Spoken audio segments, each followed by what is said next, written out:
Question 1. The assessment process reveals a product liability claim where a consumer alleges a manufactured kitchen appliance caused a significant fire due to a design flaw. The claimant's legal representatives have submitted a preliminary claim notification, asserting negligence and demanding immediate settlement to cover property damage and business interruption losses. The insurer's initial review indicates the product is several years old and has a history of minor, unrelated complaints. What is the most appropriate course of action for the claims handler? Option A. Advise the claimant's representatives that due to the age of the appliance and the existence of minor prior complaints, the claim is likely to be repudiated and no further investigation is warranted at this stage. Option B. Initiate a comprehensive investigation into the alleged design flaw, including obtaining expert reports on the appliance's safety and manufacturing records, while keeping the claimant's representatives informed of the investigation's progress. Option C.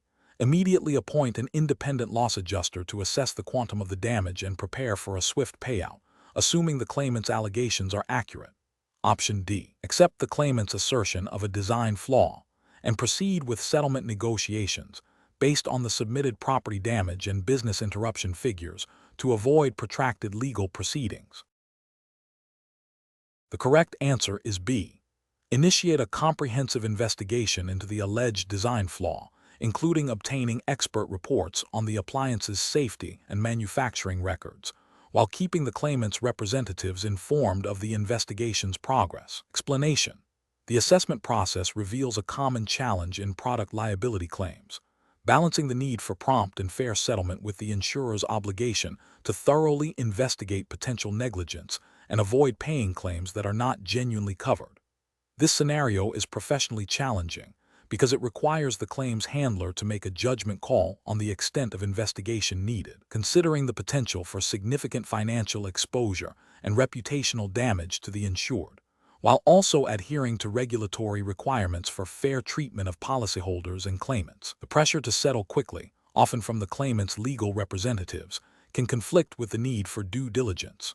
The correct approach involves a systematic and evidence-based investigation. This means gathering all relevant documentation, including product design specifications, manufacturing records, quality control reports, and any prior complaints or incidents related to the product. It also necessitates obtaining expert opinions on the product's safety and the cause of the alleged defect. This thoroughness is mandated by the principles of good claims handling, which require insurers to act with reasonable skill and care, and to investigate claims diligently.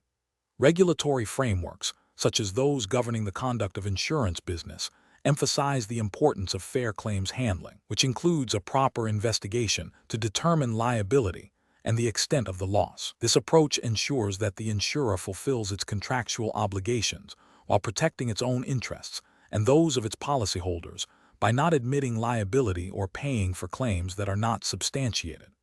An incorrect approach would be to rely solely on the claimant's assertion of a defect without independent verification. This fails to meet the insurer's duty to investigate and could lead to paying out on fraudulent or unsubstantiated claims, which is a breach of fiduciary duty to the policyholder and potentially to the wider pool of policyholders.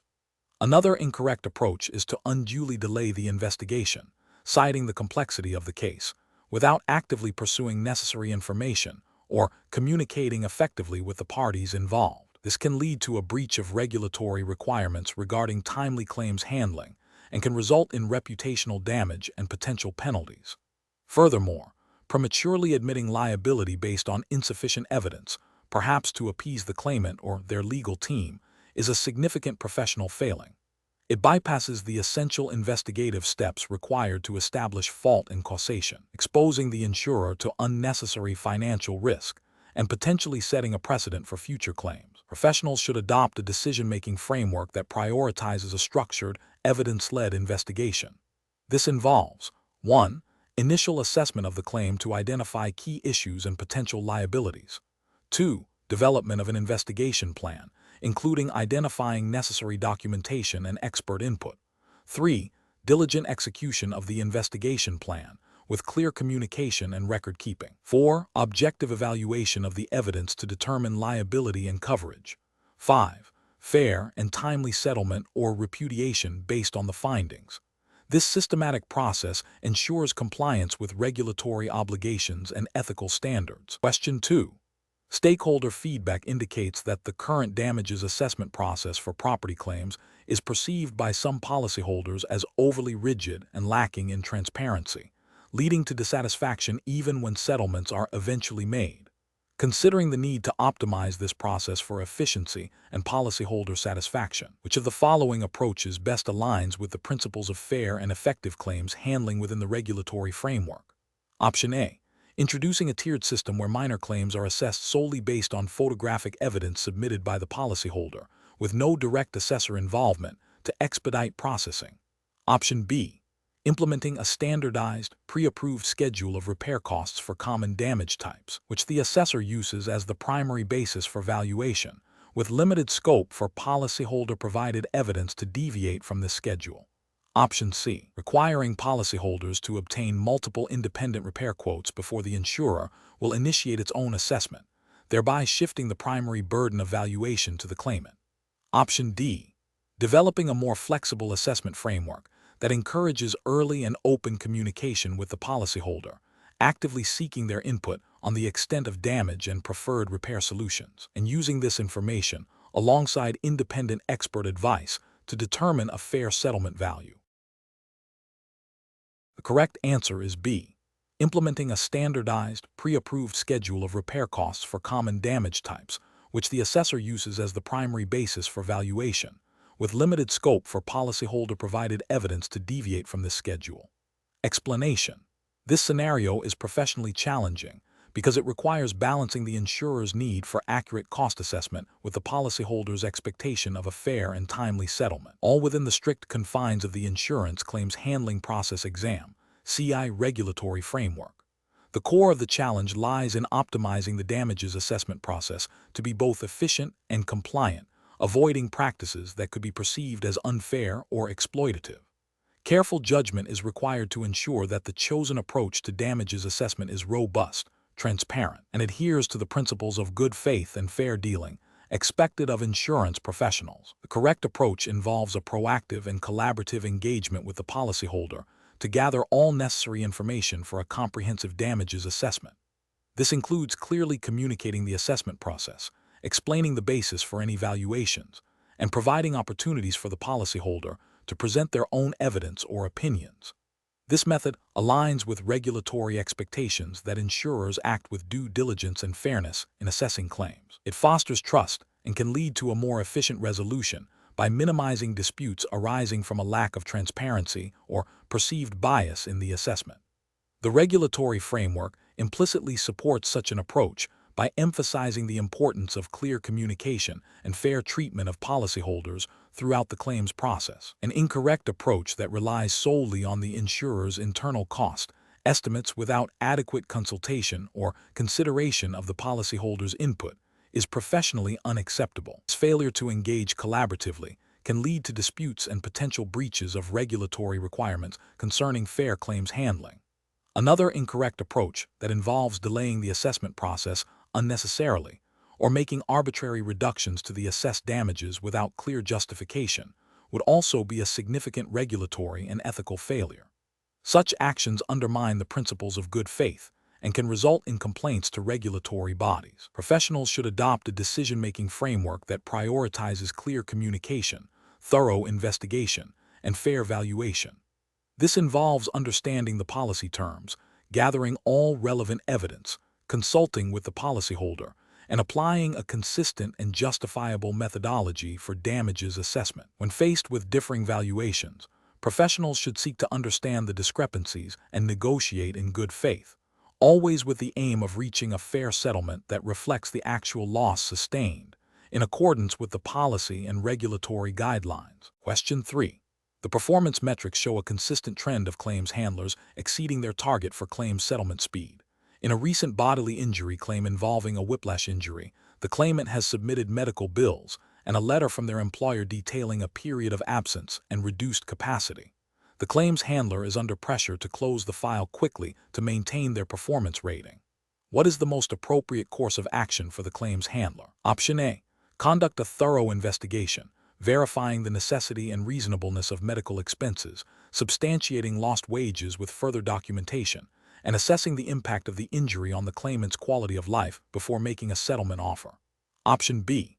Immediately offer a settlement based on the submitted medical bills and employer letter, prioritizing speed to meet performance targets. Option C. Advise the claimant that their claim for pain and suffering cannot be quantified and therefore will not be considered in the settlement. Option D. Reject the claim outright due to the subjective nature of pain and suffering, focusing only on verifiable medical expenses. The correct answer is B. Immediately offer a settlement based on the submitted medical bills and employer letter, prioritizing speed to meet performance targets. Explanation. Scenario analysis. This scenario presents a common challenge in bodily injury claims handling, balancing the need for prompt settlement with the insurer's obligation to thoroughly investigate and ensure fair compensation. The complexity arises from the subjective nature of pain and suffering, and the potential for inflated medical expenses or lost wage claims. A claims handler must navigate these complexities while adhering to regulatory requirements for fair claims handling, avoiding undue delay, and acting with integrity.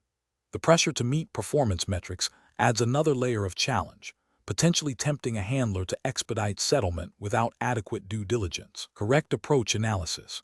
The correct approach involves a systematic and thorough investigation of all aspects of the bodily injury claim. This includes verifying the necessity and reasonableness of medical expenses through appropriate channels, e.g., medical reports, independent assessments if warranted, substantiating lost wage claims with verifiable documentation, e.g., employer statements, tax returns, and assessing the impact of the injury on the claimant's quality of life to determine a fair value for pain and suffering. This approach aligns with the regulatory framework's emphasis on fair treatment of policyholders, prompt and equitable settlement of claims, and the avoidance of unfair claims handling practices.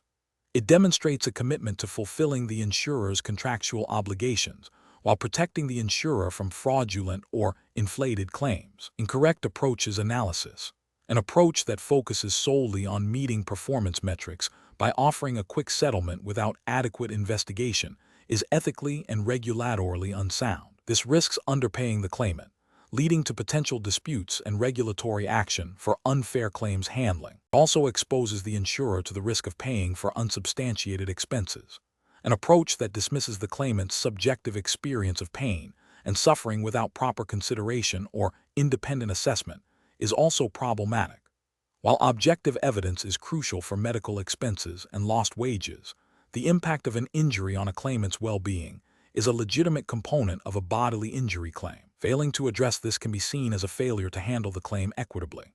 An approach that relies solely on the claimant's initial statement without seeking corroborating evidence for medical expenses or lost wages is insufficient. While the claimant's account is important, insurers have a duty to investigate and verify the information provided to ensure the claim is legitimate and the amounts claimed are reasonable and substantiated. Professional reasoning. Professionals should adopt a balanced approach that prioritizes thorough investigation and fair assessment over the mere achievement of performance metrics. This involves 1. Understanding the specific regulatory requirements for claims handling in the relevant jurisdiction, including those pertaining to bodily injury claims, promptness, and fairness. 2. Gathering all necessary documentation and evidence to support or refute each component of the claim: medical expenses, lost wages, pain, and suffering. 3. Employing appropriate investigative techniques, which may include obtaining medical reports, employer verification, and potentially independent assessments. 4.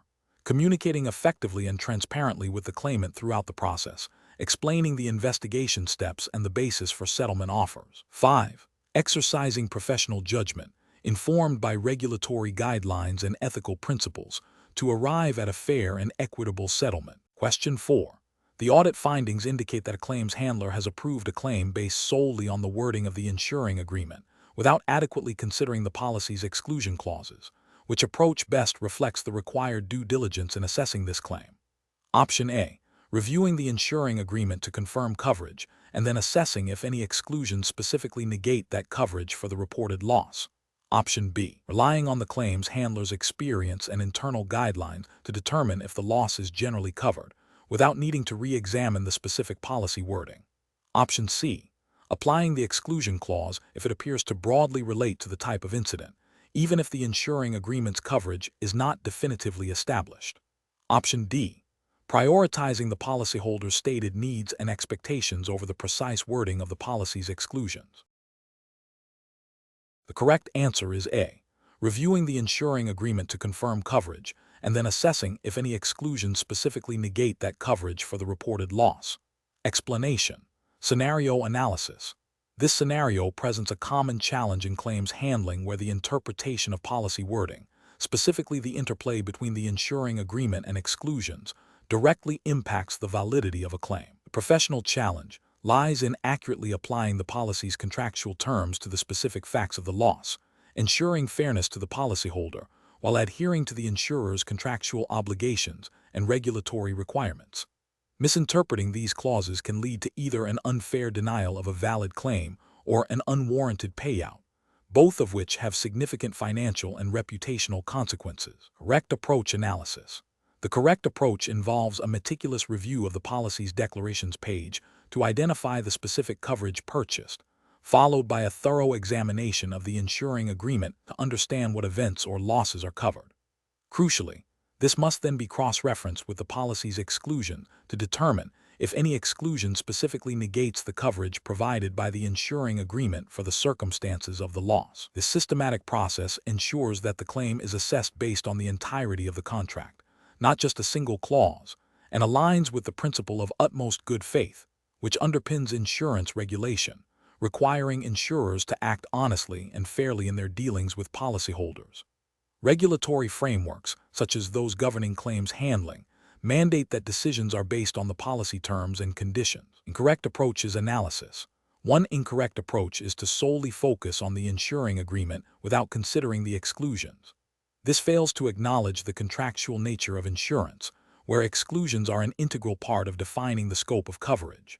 Such an approach could lead to covering losses that the policy was explicitly designed not to cover, potentially violating the terms of the contract and leading to financial losses for the insurer. Ethically, it could be seen as a misrepresentation of the policy's coverage to the policyholder.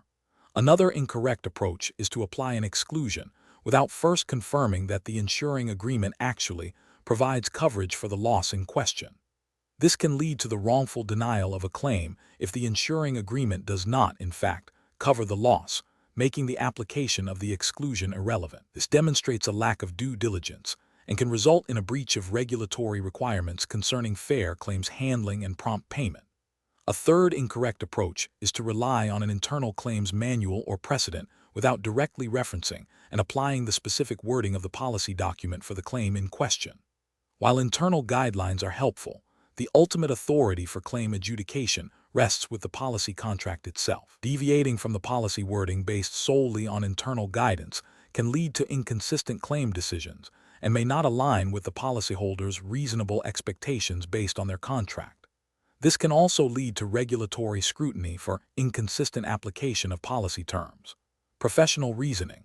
Professionals should adopt a structured, policy-centric approach. This involves 1. Identifying the relevant policy and its declarations to confirm coverage scope.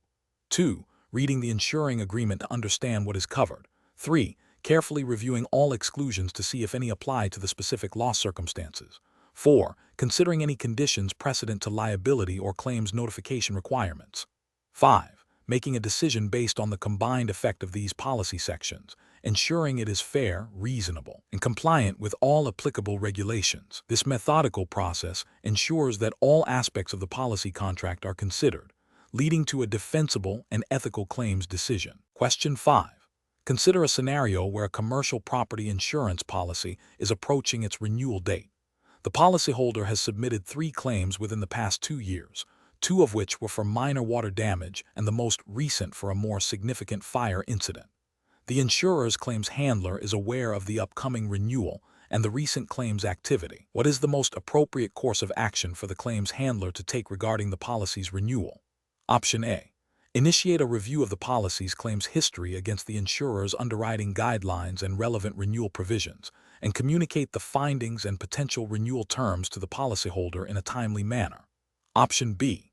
Proceed with the automatic renewal of the policy as per its standard terms, without further investigation into the claim's impact on underwriting.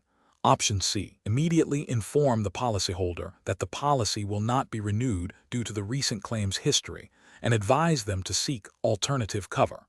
Option D. Advise the policyholder to withdraw their most recent claim to improve their chances of policy renewal.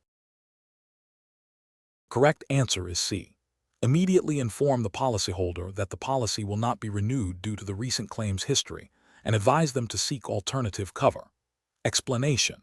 This scenario presents a professional challenge because it requires the claims handler to navigate the delicate balance between adhering to policy terms and maintaining customer relationships, particularly when dealing with a policy that is nearing its renewal date and has a history of claims. The challenge lies in accurately interpreting and applying cancellation and renewal provisions under the relevant regulatory framework, ensuring that the policyholder is treated fairly and that the insurer acts within its contractual and legal obligations. Misinterpreting these provisions could lead to regulatory breaches, customer dissatisfaction, and potential legal disputes. The correct approach involves a thorough review of the policy wording, specifically the cancellation and renewal clauses, and a careful assessment of the policyholder's claims history against the insurer's underwriting guidelines and the regulatory requirements for non-renewal or cancellation. This approach prioritizes clear communication with the policyholder, providing them with adequate notice and explanation if the insurer intends to non-renew or cancel the policy, and offering alternatives where possible, such as a different policy or a referral to another insurer. This aligns with the principles of good faith and fair dealing expected in insurance claims handling and adheres to regulatory expectations regarding transparency and customer protection during policy termination processes. An incorrect approach of immediately canceling the policy upon receiving notification of the latest claim, without a formal review of the renewal provisions or providing the policyholder with appropriate notice, would be a significant regulatory and ethical failure. This would likely breach contractual terms regarding renewal and cancellation, and potentially violate regulations that mandate specific notice periods and reasons for non-renewal or cancellation. Failing to offer the policyholder an opportunity to discuss the situation or explore alternative solutions demonstrates a lack of customer care and could be construed as unfair treatment. Another incorrect approach would be to automatically renew the policy without considering the impact of the claim's history on the insurer's risk appetite and underwriting criteria. While customer retention is important, insurers have a responsibility to manage their risk exposure. Renewing a policy that no longer meets underwriting standards without a proper review and potential adjustment of terms or premium, or without informing the policyholder of the risks associated with their claim's history, could lead to future financial instability for the insurer and potentially leave the policyholder underinsured or facing significantly higher premiums at the next renewal. The professional decision-making process for similar situations should involve a systematic review of the policy contract, relevant legislation and regulatory guidance, and internal underwriting policies. This should be followed by a clear assessment of the facts, including the nature and frequency of claims, and a determination of the insurer's obligations and options regarding renewal or cancellation. Crucially, open and transparent communication with the policyholder, providing them with sufficient time to understand the insurer's position and make alternative arrangements if necessary, is paramount to ethical and compliant claims handling. Question 6. Compliance review shows that a claims handler investigating a motor accident claim has accessed the claimant's public social media profile without their explicit consent to look for posts that might contradict the reported injuries. Which of the following represents the most appropriate and compliant course of action for the insurer to take regarding this investigative practice? Option A. Inform the claimant that their social media was accessed and request them to provide consent retrospectively to legitimize the investigation. Option B. Continue accessing public social media profiles as long as the information is publicly available, as this does not constitute a breach of privacy. Option C. Immediately cease accessing the claimant's social media profiles without consent and review internal policies to ensure all claims handlers are trained on the necessity of obtaining explicit consent before conducting such investigations. Option D. Use the information gathered from the claimant's public social media profile to deny the claim, as it suggests the claimant may be exaggerating their injuries. Correct answer is C. Immediately cease accessing the claimant's social media profiles without consent and review internal policies to ensure all claims handlers are trained on the necessity of obtaining explicit consent before conducting such investigations. Explanation. This scenario presents a professional challenge because it requires balancing the insurer's legitimate need to investigate potential fraud or misrepresentation with the claimant's right to privacy and data protection. The use of social media for claims investigations is a powerful tool, but it must be wielded with strict adherence to legal and ethical boundaries. The challenge lies in gathering relevant information without crossing lines that could lead to regulatory breaches, reputational damage, or legal action. Careful judgment is required to ensure that any investigation is proportionate, relevant, and conducted in a manner that respects the claimant's rights. The correct approach involves obtaining explicit consent from the claimant before accessing their social media profiles for investigative purposes. This approach is right because it directly addresses the privacy concerns inherent in social media investigations. By seeking and obtaining consent, the insurer demonstrates transparency and respects the claimant's autonomy over their personal data. This aligns with the principles of data protection legislation, which typically requires a lawful basis for processing personal data, and consent is a common and robust lawful basis. Ethically, it is the most responsible way to proceed, ensuring that the claimant is aware of and agrees to the investigative methods being employed.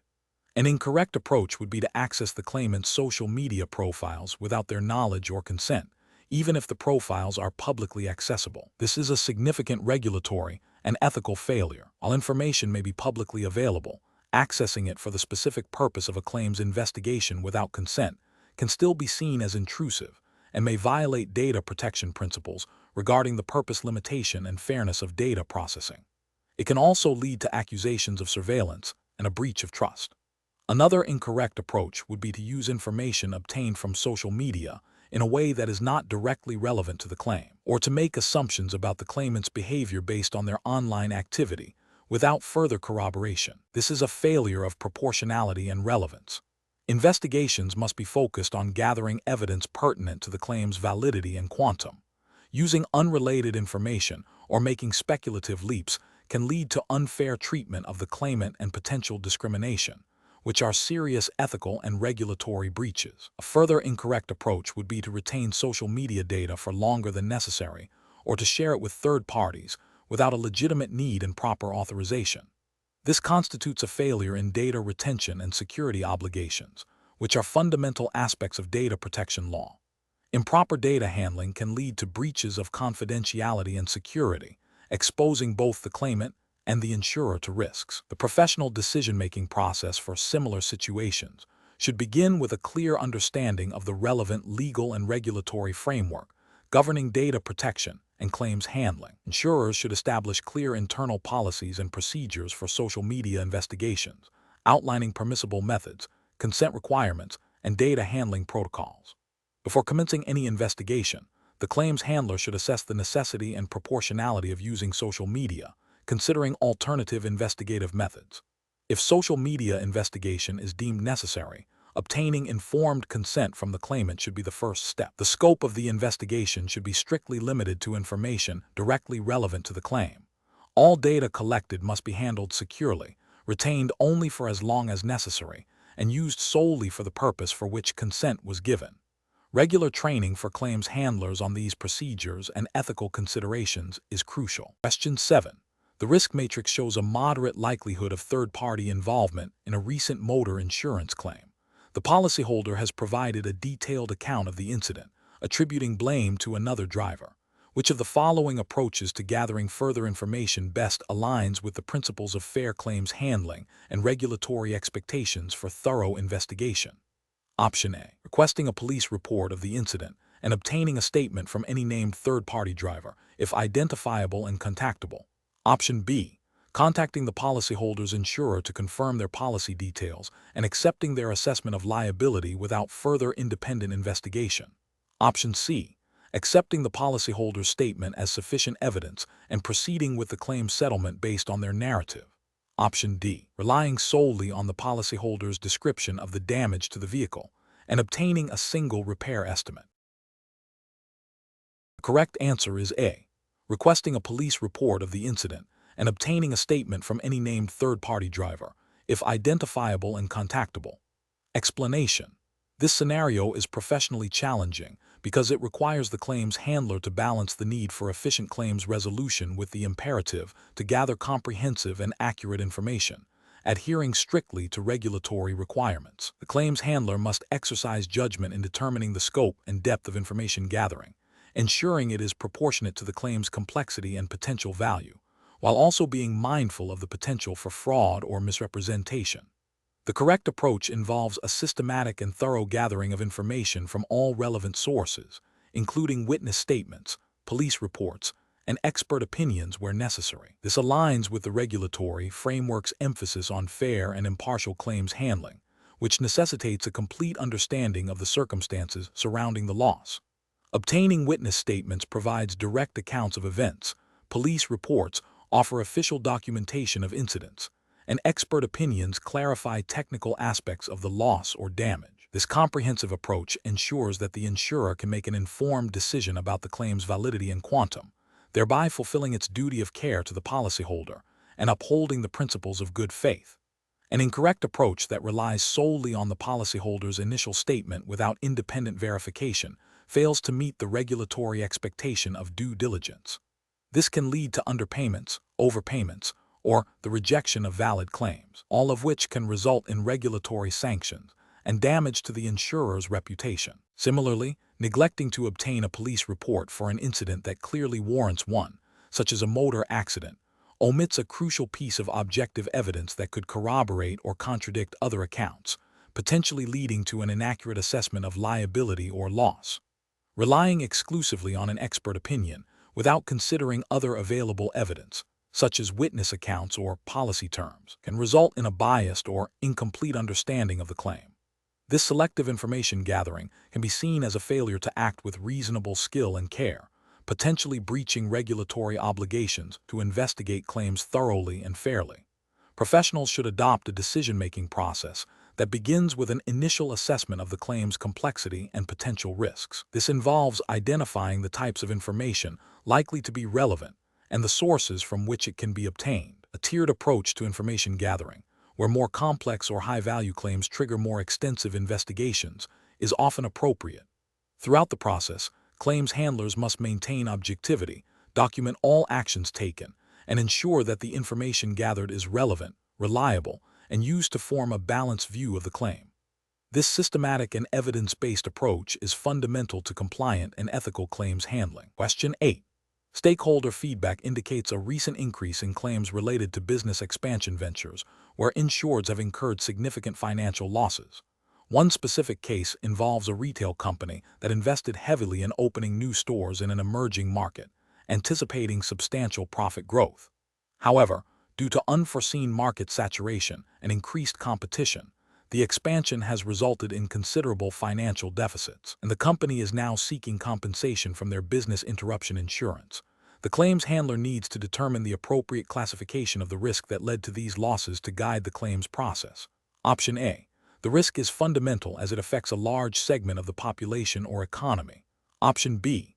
The risk is pure as it involves only the possibility of loss or no loss, such as a natural disaster.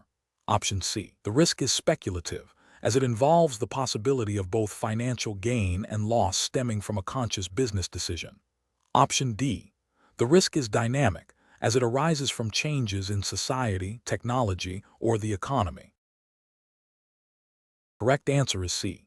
The risk is speculative as it involves the possibility of both financial gain and loss stemming from a conscious business decision. Explanation. This scenario is professionally challenging because it requires the claims handler to accurately identify the nature of the risk impacting the insured's business to ensure the correct claims handling procedures and policy interpretations are applied. Misclassifying the risk could lead to inappropriate claim settlements, potential regulatory breaches, and damage to the insurer's reputation.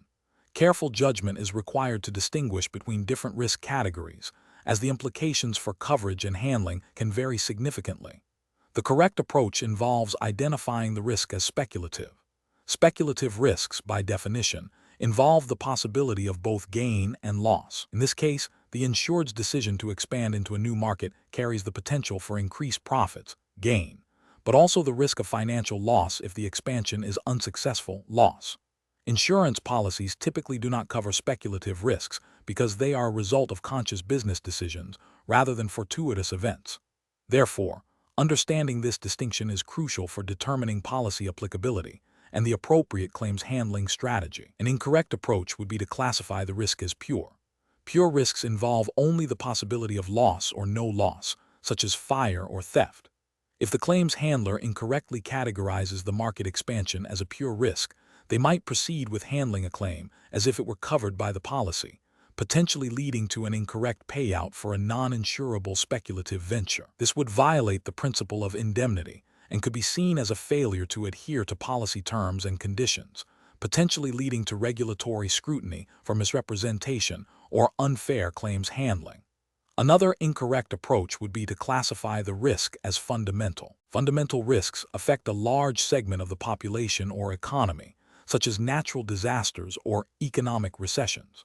While an economic downturn could impact the success of the expansion, the primary risk here stems from the insured's specific business decision to enter a new market, not a widespread external event. Treating this as a fundamental risk would misdirect the claims handling focus and could lead to the insurer assuming responsibility for losses that are inherent to the insured's strategic choices. Finally, classifying the risk as dynamic would also be incorrect. Dynamic risks arise from changes in society, technology, or the economy, and they are generally considered to be increasing over time. While market expansion might involve adapting to dynamic market conditions, the core risk being assessed is the potential for financial gain or loss from the expansion itself, which is speculative. Focusing solely on the dynamic nature of the market without acknowledging the speculative element of the insured's decision would lead to an incomplete and potentially erroneous claims assessment. Professionals should employ a decision-making framework that begins with a thorough understanding of the insured situation and the nature of the event or circumstance leading to the claim. This involves carefully dissecting the cause of the potential loss and comparing it against established definitions of risk types. When faced with a situation involving a business decision with potential for both profit and loss, the professional should immediately consider the speculative risk category. This requires consulting policy wording and relevant regulatory guidance on insurable risks to ensure that claims are handled in accordance with contractual obligations and legal requirements. Question 9. Risk assessment procedures indicate a significant fire has occurred at commercial property, causing substantial damage. The insured, a business owner, is eager to commence repairs immediately to minimize business interruption and has requested permission to proceed before an insurer's representative can visit the site.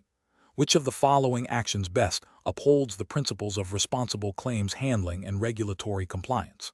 Option A. Schedule the site inspection for a later date after the insured has completed the initial phase of repairs to accommodate their business needs. Option B. Agree to a remote assessment based on photographs and videos provided by the insured to expedite the process. Option C. Authorize the insured to commence immediate repairs as their urgency is understood and documented.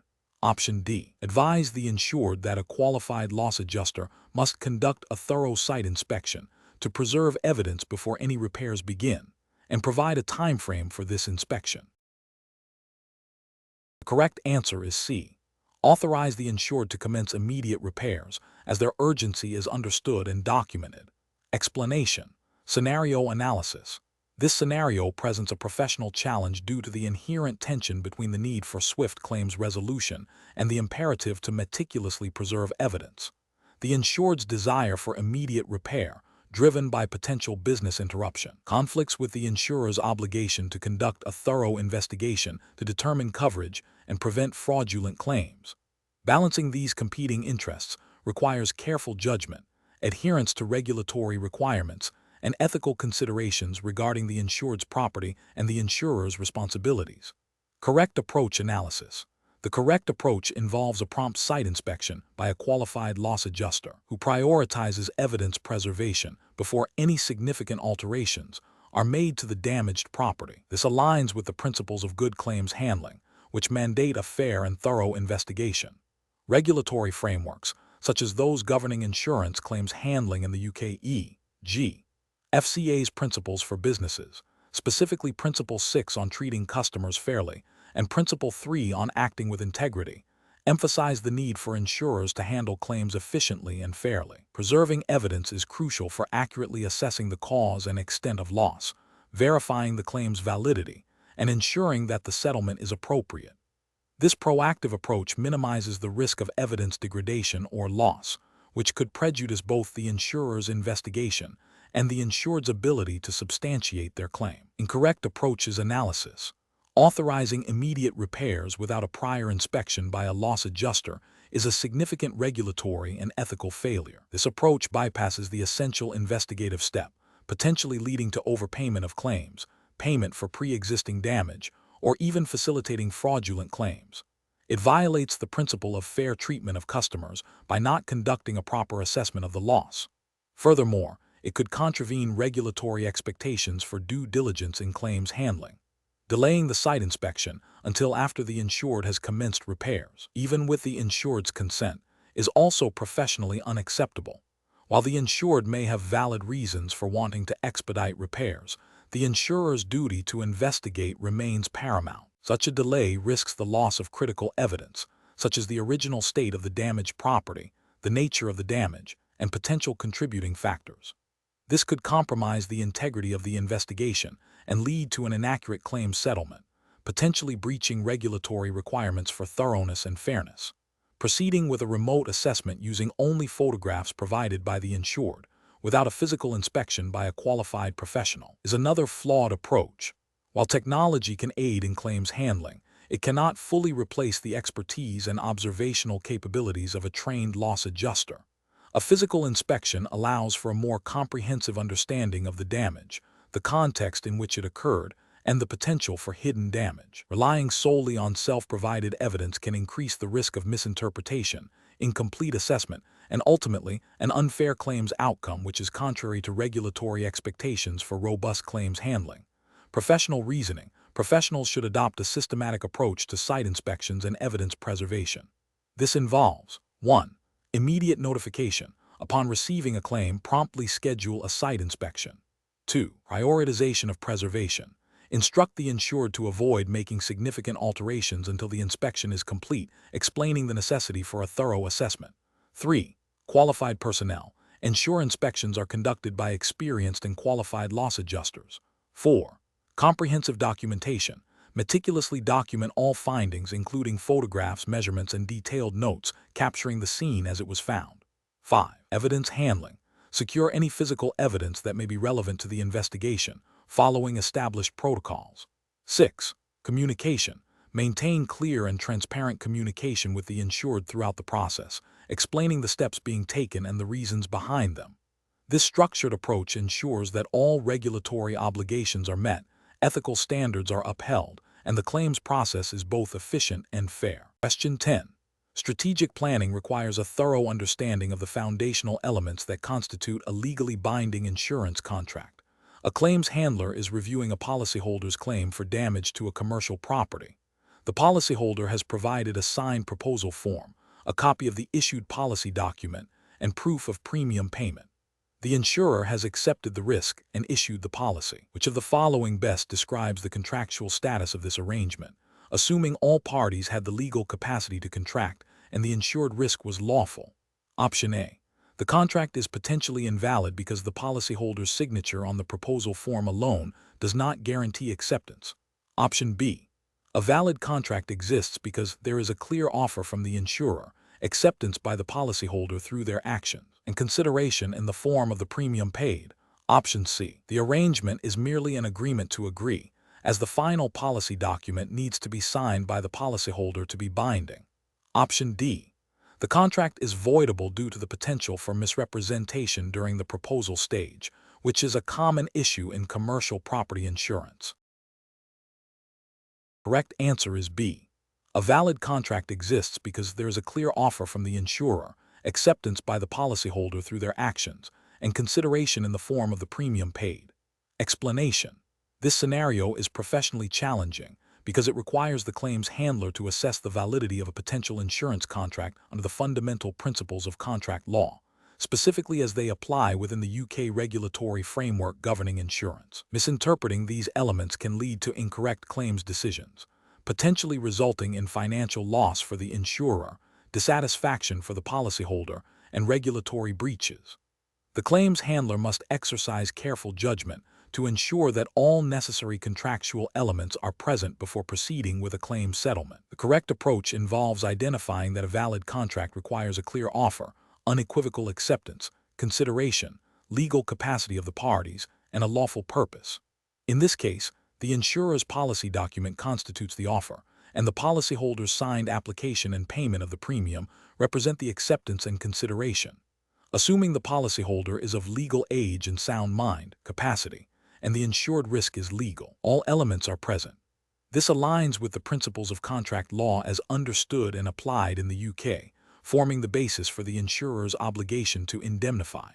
An incorrect approach would be to focus solely on the existence of a signed document without verifying the presence of all other essential contractual elements. For instance, if the policyholder was a minor at the time of application, they may lack the legal capacity to enter into a binding contract, rendering it voidable.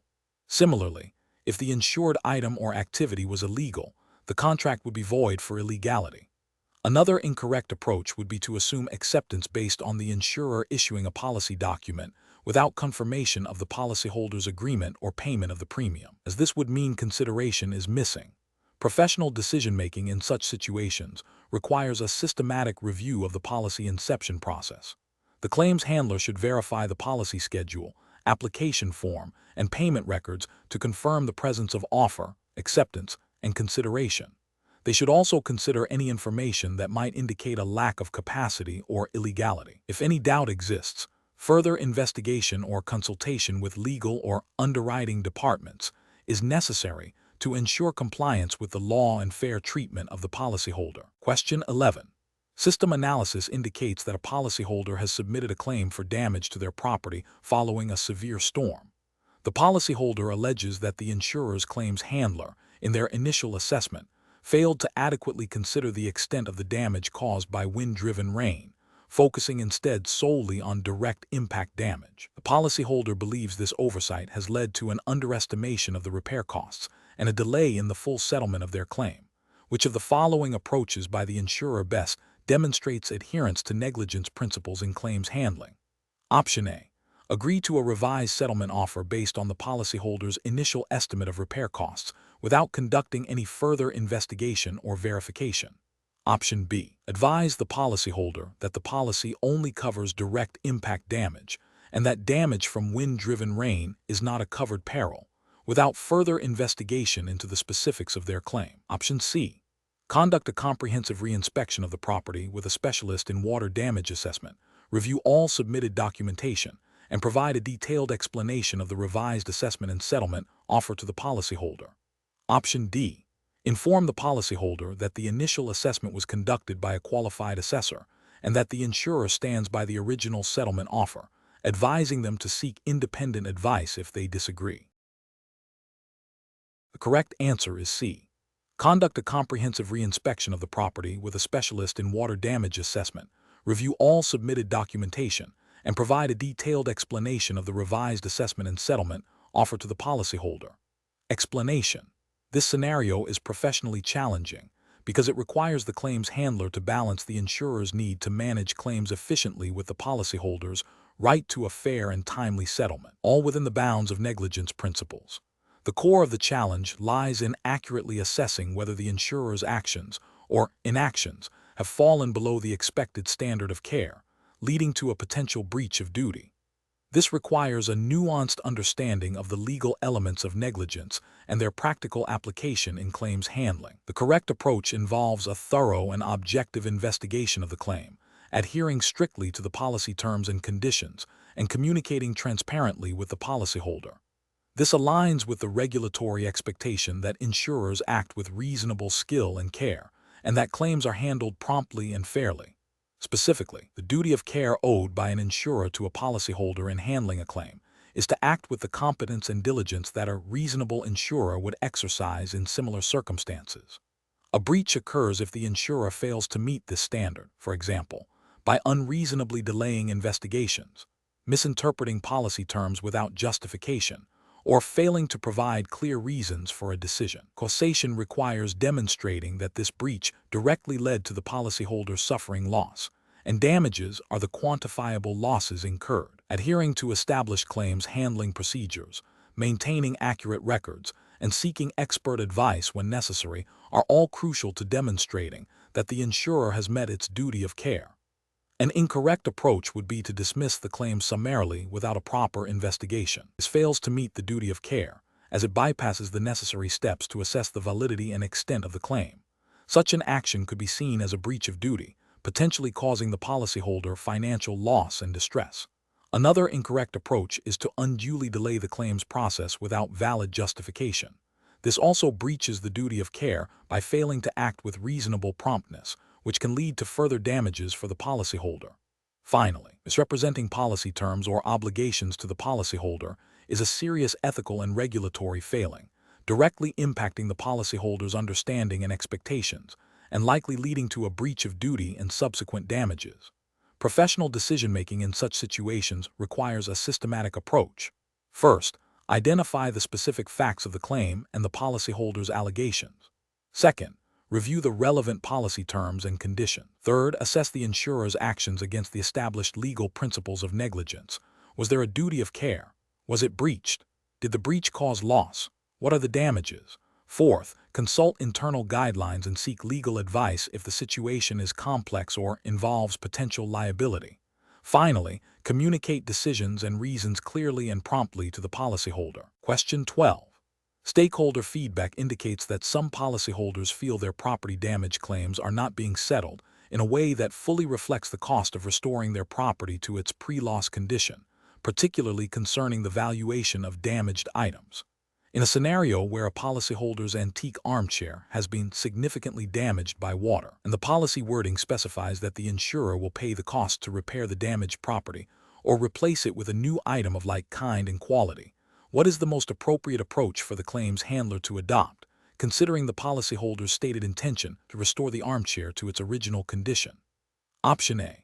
Offer a settlement based on the estimated cost of a brand new modern armchair that offers similar functionality, regardless of the original armchair's age or style.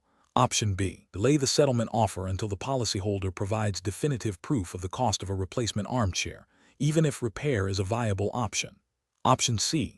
Offer a settlement based on the actual cash value (ACV) of the armchair, reflecting its depreciated value before the damage occurred.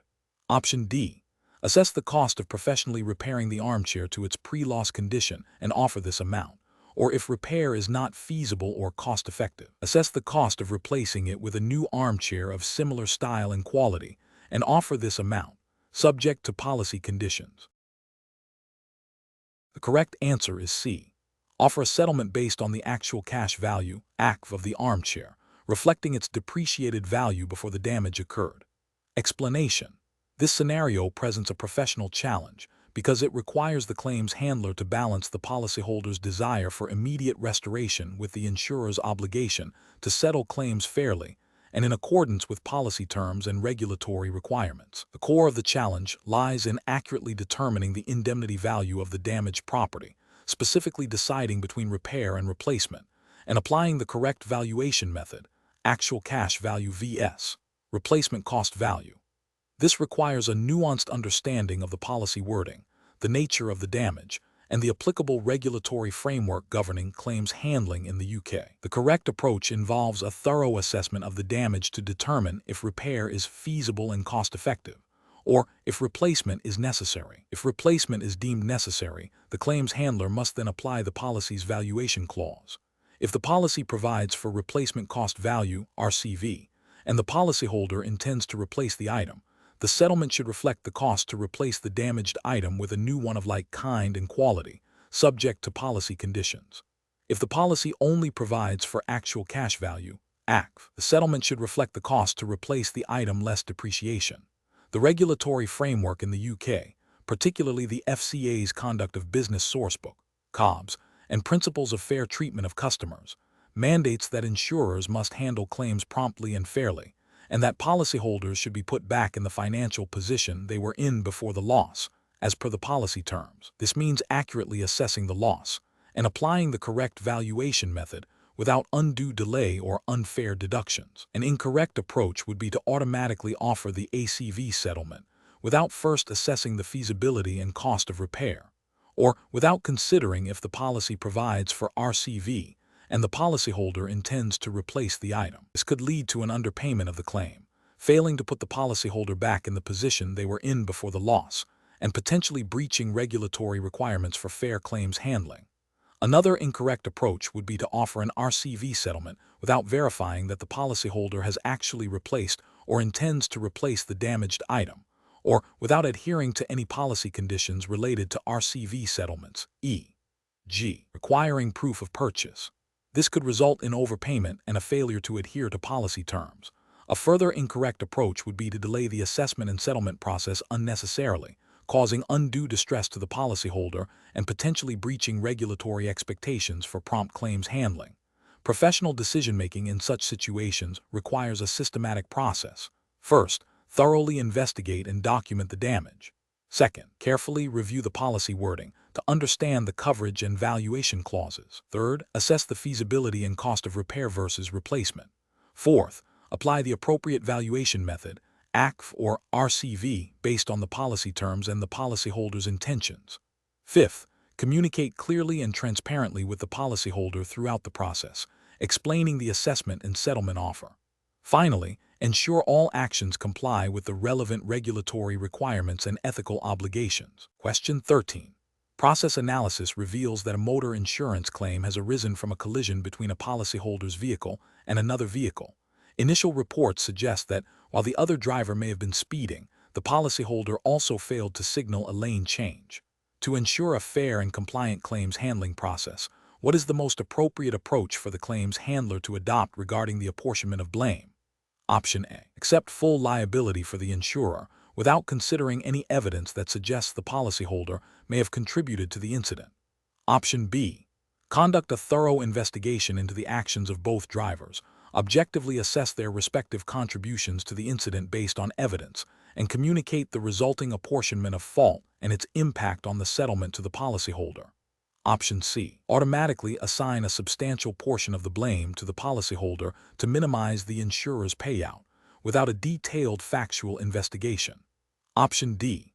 Make a settlement offer based on an arbitrary percentage of blame, without providing any explanation or justification to the policyholder. The correct answer is B. Conduct a thorough investigation into the actions of both drivers, objectively assess their respective contributions to the incident based on evidence, and communicate the resulting apportionment of fault and its impact on the settlement to the policyholder. Explanation. Scenario analysis. This scenario presents a professionally challenging situation because it requires the claims handler to navigate the complexities of comparative negligence within the UK regulatory framework for insurance claims handling, specifically as governed by the CII syllabus. The challenge lies in accurately assessing the degree of fault attributable to each party involved in an incident, which directly impacts the settlement amount. Misjudging this apportionment can lead to unfair outcomes for the policyholder, potential regulatory scrutiny, and damage to the insurer's reputation. The handler must balance the insurer's obligations with the policyholder's rights, ensuring a fair and compliant claims process. Correct approach analysis. The correct approach involves a thorough investigation to establish the facts of the incident, followed by a reasoned application of the principles of contributory negligence as understood within UK law. This means objectively evaluating the actions and omissions of all parties involved to determine their respective contributions to the loss. The claims handler must then communicate this apportionment clearly and transparently to the policyholder, explaining the basis for the decision and how it affects their claim settlement. This aligns with the CII's emphasis on fair treatment of customers and adherence to legal principles governing claims handling. The principle of contributory negligence, where a claimant's own negligence contributes to their loss, is a fundamental aspect of UK tort law and must be applied judiciously. Incorrect approaches analysis.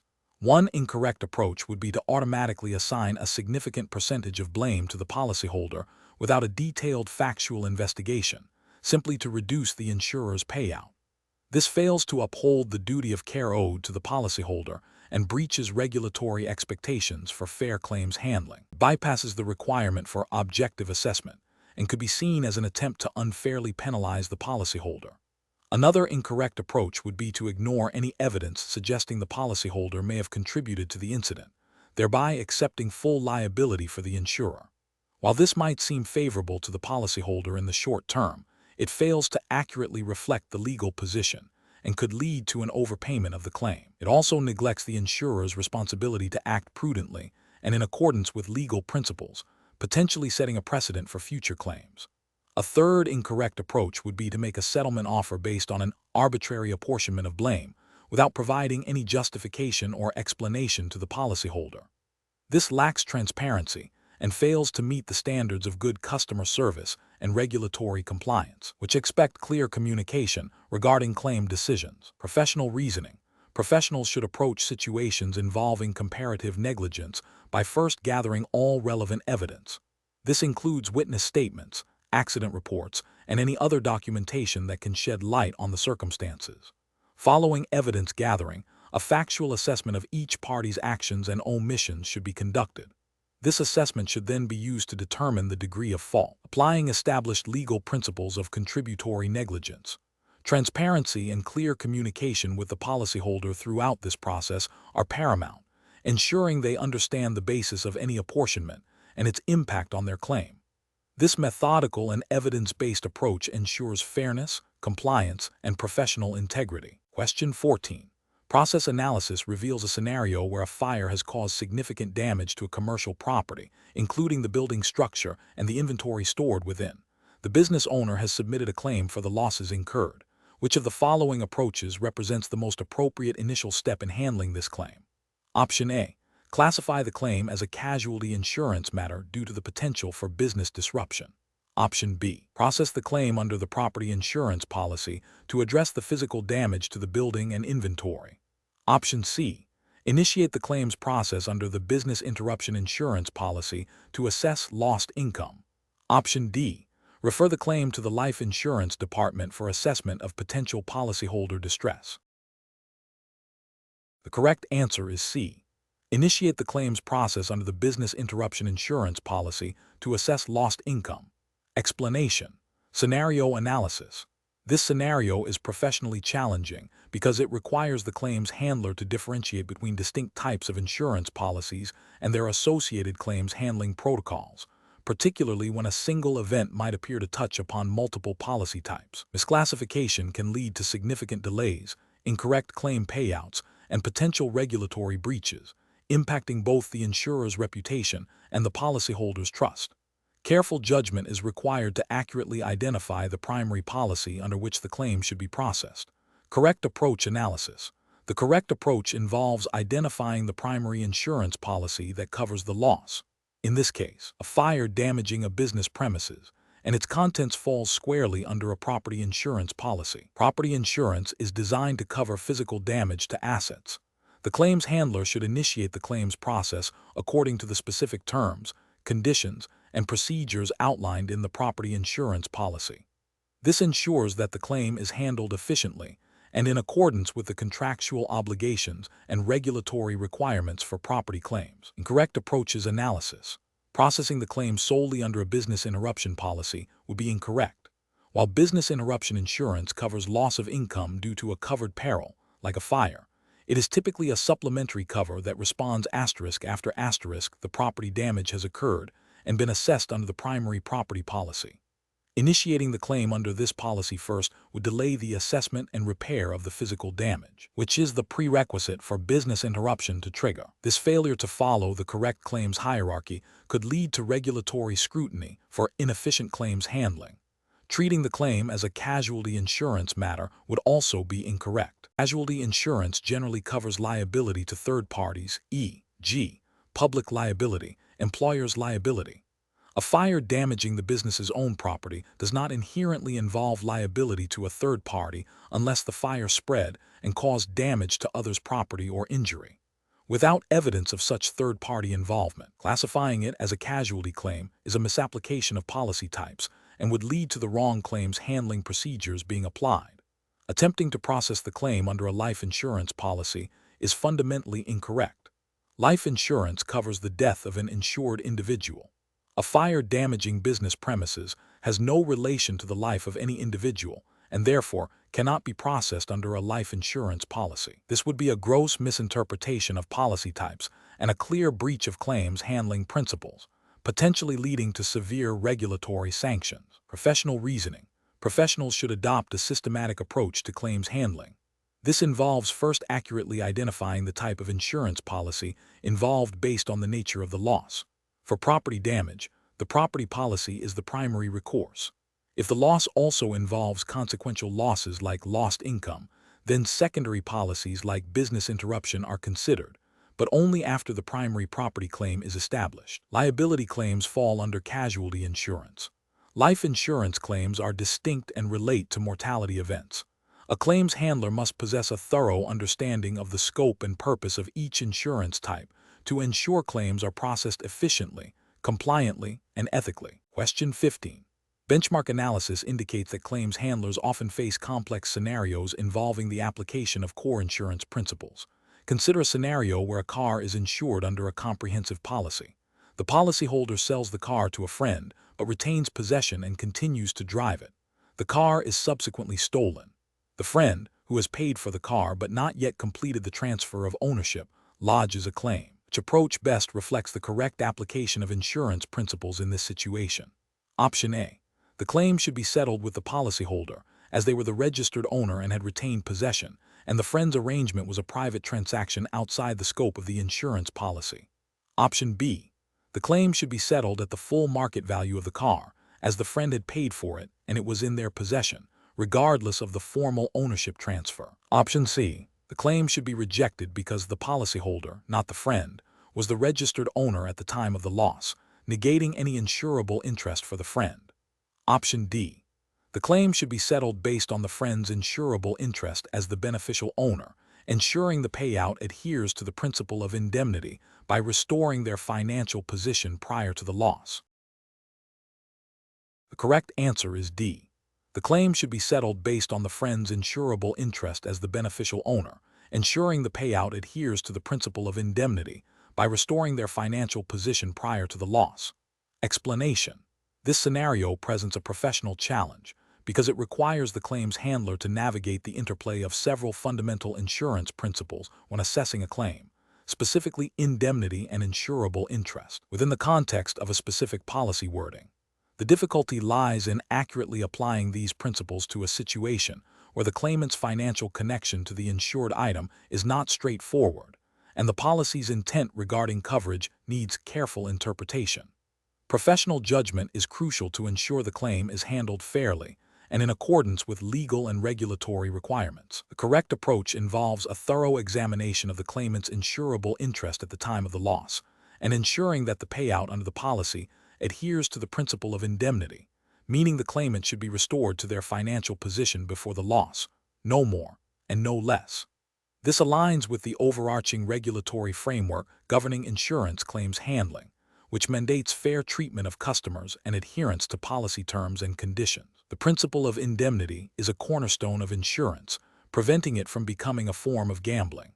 An incorrect approach would be to solely focus on the fact that the claimant was in possession of the insured item at the time of the loss, without verifying their financial stake. This overlooks the requirement for a valid insurable interest, which must exist at the time of the loss for a claim to be valid.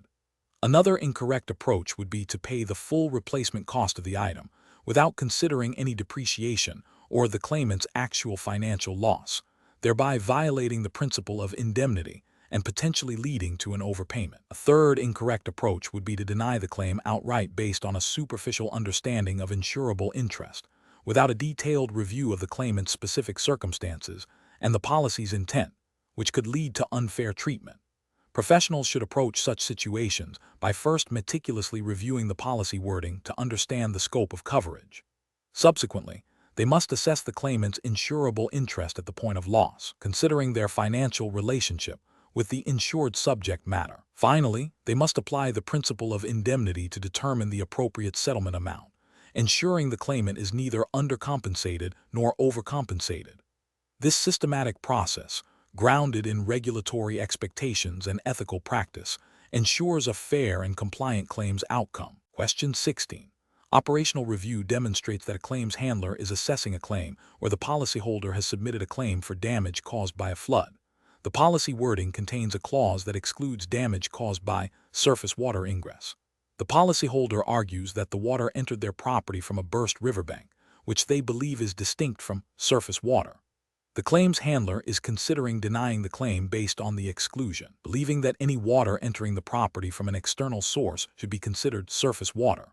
Which of the following approaches best reflects the correct application of insurance contract principles and regulatory expectations in this scenario?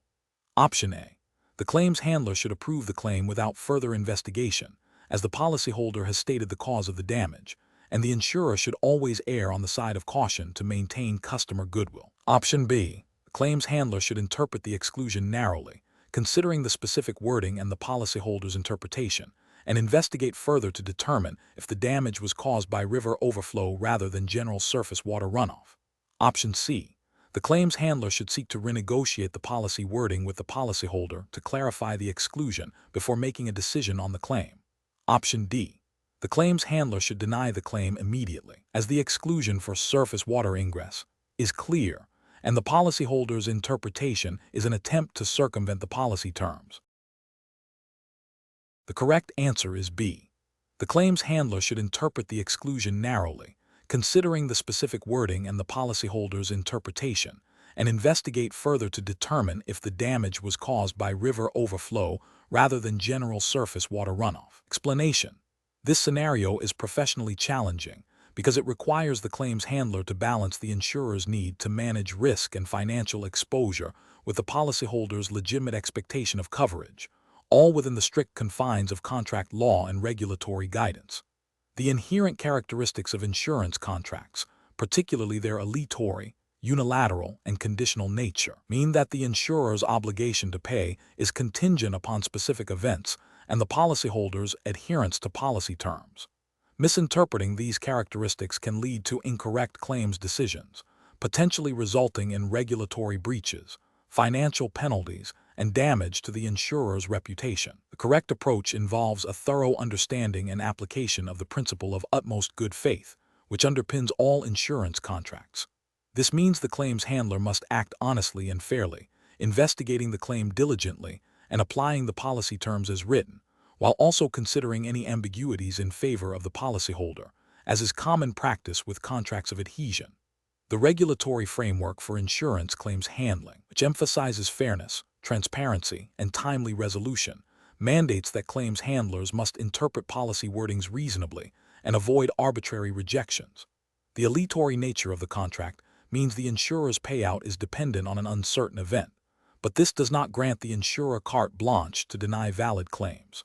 The unilateral nature means the insurer is bound by its promises once the premium is paid, and the conditional nature means the policyholder's compliance with terms is essential for coverage. An incorrect approach would be to interpret the aleatory nature of the contract as an opportunity to avoid payment whenever possible, regardless of the merits of the claim or the policyholder's actions. This disregards the insurer's fundamental obligation to provide cover when the insured event occurs and the policy conditions are met.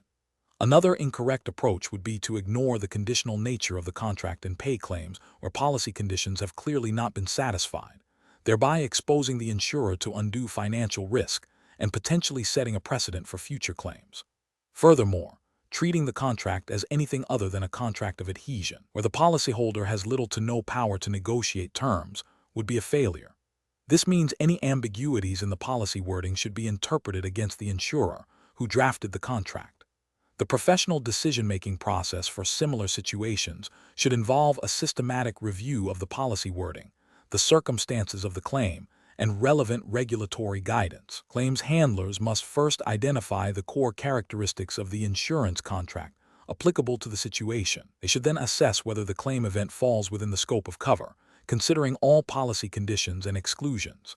Any ambiguities in the policy wording should be resolved in favor of the policyholder, consistent with the principles of contracts of adhesion and utmost good faith. Finally, the decision must be communicated clearly and transparently to the policyholder, with a full explanation of the rationale, adhering to regulatory requirements for claims handling. Question 17. Strategic planning requires an insurance claims handler to consider the most effective method for managing the financial and operational risks presented by a particular claim. Following a comprehensive assessment of a claim involving moderate potential loss that falls within the insurer's defined risk appetite, which risk management technique, when applied judiciously, best balances cost-effectiveness with the insurer's capacity to absorb the financial impact. Option A, risk reduction. Option B, risk retention. Option C, risk avoidance. Option D, risk transfer. The correct answer is B, risk retention. Explanation.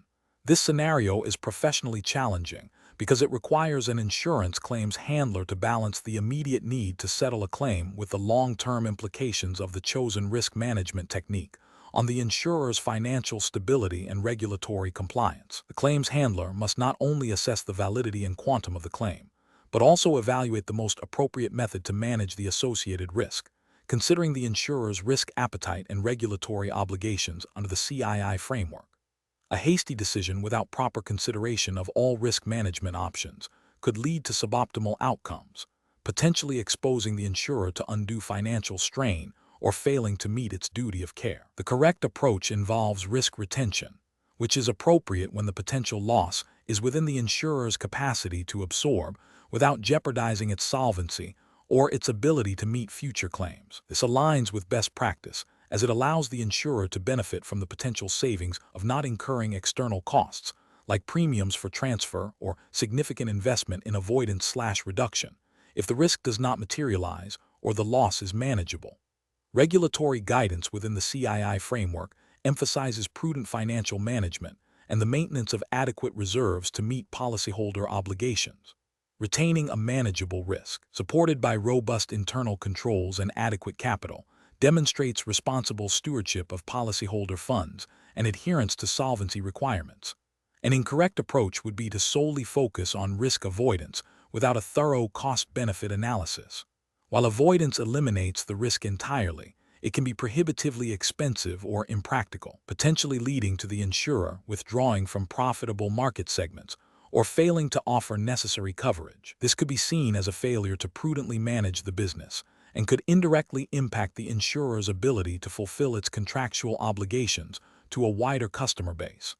Another incorrect approach would be to opt for risk transfer for every claim, regardless of the size or frequency of the potential loss. This could involve excessive use of reinsurance or other insurance products to cover risks that the insurer is well equipped to handle internally. This is professionally unsound, as it incurs unnecessary premiums, that ultimately impact policyholder premiums and the insurer's profitability.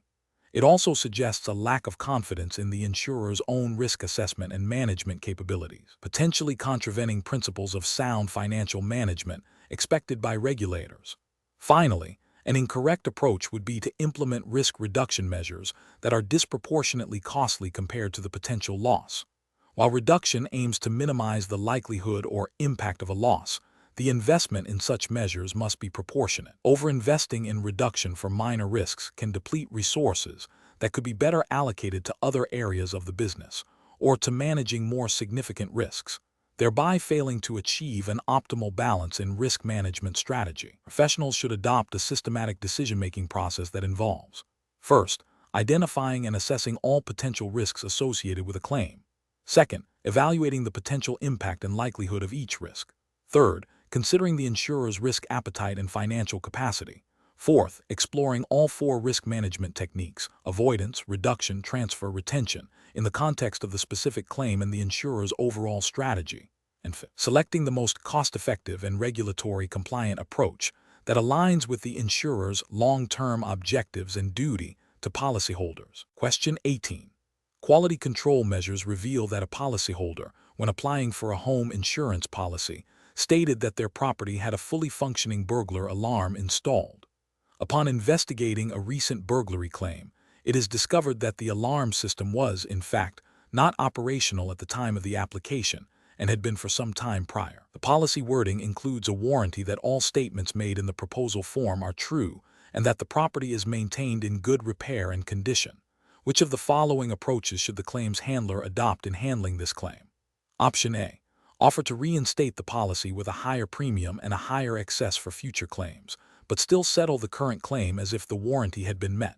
Option B. Immediately repudiate the claim based on the breach of warranty that the property was maintained in good repair and condition, and that the statement regarding the alarm was false.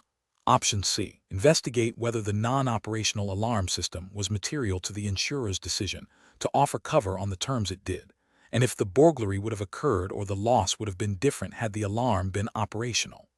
Option D. Proceed with settling the claim as normal, assuming the policyholder may have forgotten to mention the alarm was temporarily out of order and not a deliberate misrepresentation. The correct answer is C. Investigate whether the non-operational alarm system was material to the insurer's decision to offer cover on the terms it did, and if the burglary would have occurred or the loss would have been different had the alarm been operational. Explanation. This scenario presents a professional challenge because it requires the claims handler to balance the insurer's need to uphold policy terms and conditions against the customer's expectation of a fair and timely settlement. The core of the challenge lies in interpreting the scope and impact of a potential misrepresentation or breach of warranty, particularly when the information provided by the policyholder might have been inaccurate, but its relevance to the claim is not immediately obvious. The claims handler must exercise careful judgment to avoid both wrongful repudiation of a valid claim and the payment of claims that are not covered due to material non-disclosure or breach. The correct approach involves a thorough investigation into the nature of the warranty or representation, the information provided by the policyholder, and crucially, whether the alleged misrepresentation or breach is material to the specific claim being made. This means determining if the insurer would have acted differently, e.g., declined cover, imposed different terms, or charged a higher premium, had the true facts been known at the time the policy was underwritten. This aligns with the principles of utmost good faith, which underpins insurance contracts, and the regulatory expectation that claims are handled fairly and efficiently, with policy terms applied reasonably. The Financial Conduct Authority, FCA Handbook, specifically PROD Product Intervention and Governance Sourcebook, and ICOB's Insurance Conduct of Business Sourcebook, emphasizes fair treatment of customers and requires firms to act honestly, with integrity and skill, in accordance with the best interests of their customers. This approach ensures that the policyholder's rights are respected while upholding the integrity of the insurance contract. An incorrect approach would be to automatically deny the claim solely because a warranty or representation was found to be inaccurate, without assessing its materiality to the claim. This fails to acknowledge that not all inaccuracies are significant enough to void a policy or deny a claim. Such an approach could lead to a breach of the FCA's principles for businesses, particularly Principle 6, Customers' Interests, and Principle 7, Communications with Clients, by treating customers unfairly and failing to communicate clearly and honestly about the basis of claim decisions. Another incorrect approach would be to proceed with settlement without adequately investigating the accuracy of the warranty or representation, especially if there are clear indications of potential misrepresentation. This could expose the insurer to paying claims that are not contractually covered, potentially leading to financial losses and undermining the principle of risk-based pricing. It also fails to uphold the insurer's duty to manage its business effectively and to ensure that policy terms are adhered to, which is a regulatory expectation. A third incorrect approach would be to seek to renegotiate the terms of the policy retrospectively based on the discovered inaccuracy, rather than assessing the claim under the terms as agreed at inception. This is not permissible as it attempts to alter the contract after the event giving rise to the claim has occurred, without a clear contractual basis for doing so. This would be a clear breach of contract and would likely contravene regulatory requirements regarding fair treatment of customers. The professional reasoning process for such situations should involve a structured approach. First, clearly identify the warranty or representation in question and the alleged inaccuracy. Second, gather all relevant information from the policyholder, policy documents, and any other sources. Third, assess the materiality of the inaccuracy to the underwriting decision and, crucially, to the current claim. This assessment should consider whether the insurer would have accepted the risk on the same terms had the true facts been known. Fourth, consult internal guidelines and, if necessary, legal counsel to ensure compliance with regulatory requirements and contractual obligations. Finally, Communicate the decision and the reasons for it clearly and transparently to the policyholder, adhering to the principles of utmost good faith and fair treatment. Question 19. The control framework reveals a product liability claim where a claimant alleges a defect in a manufactured electronic device caused property damage. From the perspective of the insurer handling the claim, which of the following represents the most appropriate and regulatory compliant approach to managing this situation? Option A. Immediately deny the claim based on the manufacturer's warranty statement, without conducting an independent investigation into the alleged defect and its causal link to the damage. Option B. Initiate a prompt and thorough investigation, gathering evidence from the claimant, inspecting the damaged property and the device, and potentially engaging experts to determine liability and the extent of the loss, communicating findings and proposed resolution transparently. Option C. Offer a significantly reduced settlement amount to the claimant to minimize the insurer's immediate financial exposure, without a comprehensive assessment of the actual damages incurred. Option D. Postpone all substantive investigation and communication with the claimant for an extended period, citing the complexity of product liability cases, until the manufacturer provides a definitive statement on the product's safety. The correct answer is A. Immediately deny the claim based on the manufacturer's warranty statement, without conducting an independent investigation into the alleged defect and its causal link to the damage. Explanation. The control framework reveals a scenario where a manufacturer of a consumer electronic device is facing a product liability claim. The claimant alleges that a defect in the device caused a fire, resulting in property damage. This situation is professionally challenging because it requires a delicate balance between efficient claims handling, adherence to regulatory requirements, and the ethical obligation to treat customers fairly. The insurer must investigate thoroughly to determine liability, assess the extent of the damage, and manage the financial implications, all while maintaining clear communication with the claimant and potentially the manufacturer. The insurer's actions will impact the claimant's financial recovery, the manufacturer's reputation and potential future liability, and the insurer's own financial standing. The correct approach involves a comprehensive and objective investigation into the cause of the fire, focusing on whether a product defect existed and if it directly led to the damage. This includes gathering evidence from the claimant, inspecting the damaged property and the device, and potentially engaging expert witnesses to assess the defect and its causal link. The insurer must then communicate its findings and proposed resolution clearly and promptly to the claimant, adhering to the principles of good faith and fair dealing mandated by regulatory bodies. This approach ensures that the claimant receives a fair settlement if liability is established, while also protecting the insurer and manufacturer from unfounded claims. It aligns with the regulatory expectation of timely, transparent, and equitable claims resolution. An incorrect approach would be to deny the claim solely based on the manufacturer's assertion of product quality without independent investigation. This fails to uphold the insurer's duty to investigate thoroughly and can be seen as a breach of good faith, potentially violating consumer protection regulations that require fair treatment of claimants.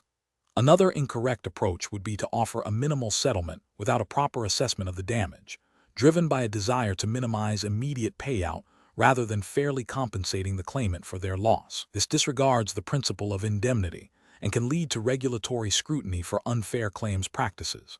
Finally, delaying the investigation and communication unnecessarily, without valid reasons, would also be an unacceptable approach, as it frustrates the claimant and can be interpreted as a failure to handle the claim with due diligence, contravening regulatory requirements for promptness. Professional decision-making in such situations requires a systematic process. First, acknowledging the claim and initiating contact with the claimant. Second, conducting a thorough and impartial investigation, gathering all relevant facts and evidence. Third, assessing liability based on the evidence and applicable laws. Fourth, communicating the findings and proposed resolution to the claimant in a clear, understandable, and timely manner. Fifth, negotiating a fair settlement or, if liability is not established, clearly explaining the reasons for denial. Throughout this process, maintaining accurate records and adhering to all regulatory and ethical guidelines is paramount. Question 20. Market research demonstrates that policyholders often find the interpretation of policy exclusions to be a significant point of contention during the claims process. In a scenario where a policy exclusion appears to apply based on a literal reading of the wording, but the factual circumstances suggest a broader context that might warrant a more nuanced interpretation. What is the most appropriate approach for a claims handler to adopt? Option A. Offer to settle the claim for a reduced amount to avoid potential disputes and maintain customer satisfaction, even if the exclusion technically applies. Option B. Defer the decision to a senior underwriter without providing an initial assessment or explanation to the policyholder, as the complexity requires higher-level input. Option C. Conduct a comprehensive review of the policy wording, the specific facts of the claim, and any relevant regulatory guidance or case law to determine the most reasonable and fair interpretation of the exclusion, communicating the findings clearly to the policyholder. Option D.